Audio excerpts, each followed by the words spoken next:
Benjamin, le patron de Meta menace de nous couper Instagram et Facebook. C'est ballot. C'est ballot quand même. Mark Zuckerberg. À nous, tous les Européens. Story finie. Terminé. Réjouissons-nous. Réjouissons-nous. Pascal, est-ce que c'est sérieux? Un jour, on va pouvoir se passer de Facebook et d'Instagram? Alors, disons qu'en tout cas, le cadre dans lequel il a dit ça, c'est sérieux. C'est devant les autorités financières américaines. C'est son rapport annuel. Et puis, le média qui rapporte le propos est aussi sérieux. Ça, c'est CTAM. C'est un média business américain, britannique plutôt. Et il dit ceci, Mark Zuckerberg, en substance. Si Meta n'a pas la possibilité de transférer, stocker et traiter les données des utilisateurs européens sur ses serveurs basés aux États-Unis, Facebook et Instagram pourront être désactivés en Europe, avec en toile de fond quand même l'Union européenne, Bruxelles, qui est en ce moment en train de négocier avec les États-Unis justement pour la question de transfert de nos données à travers l'Atlantique. Et là, évidemment, on touche au business publicitaire de Mark Zuckerberg. 2 chiffres pour vous situer le débat. En France, 40 millions de personnes utilisent Facebook, 24 millions Instagram, sans compter WhatsApp.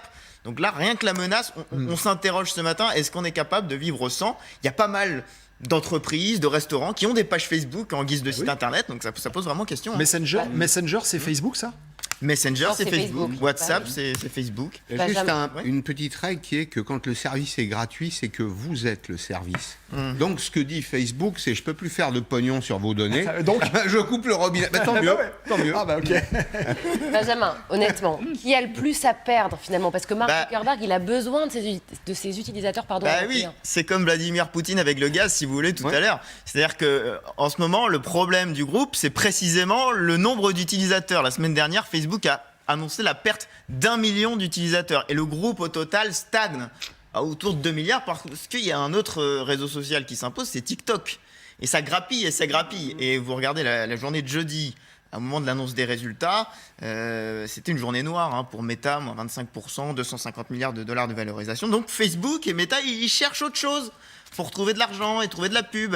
Qu'est-ce qu'ils regardent? C'est le fameux métavers, vous savez. Ils mettent des milliards et des milliards. C'est ce qui explique aussi qu'ils ont un petit peu moins de bénéfices. Mais enfin, c'est quand même un pari risqué de tout mettre sur métavers et de lâcher les utilisateurs des réseaux sociaux, notamment les Européens. Comment on s'informe sur nos soirées, là, si on n'a plus Insta, là? On s'appelle. Non, mais je sais pas, Pascal. On vivait. Je suis embêté si je peux plus savoir ce que tu fais. Non, mais... On est sortis quand même. Avant, quand on était jeunes, on sortait. Est-ce qu'on avait Facebook? La société évolue, les générations ne sont plus les mêmes. Mais d'accord, très bien, mais enfin, ça ne nous a pas empêchés d'être heureux, quoi. Mais on parle pas de ça quand même, c'est aussi une habitude. Et puis ça génère quand même de l'argent aussi, les réseaux sociaux, les influenceurs. Tu me prends, les influenceurs qui sont tu me parles d'argent. Du trou. Tu me parles par les sentiments, c'est ça? Je te connais. On n'aurait rien su des vacances de Solène non plus. Non mais quand même très embêté.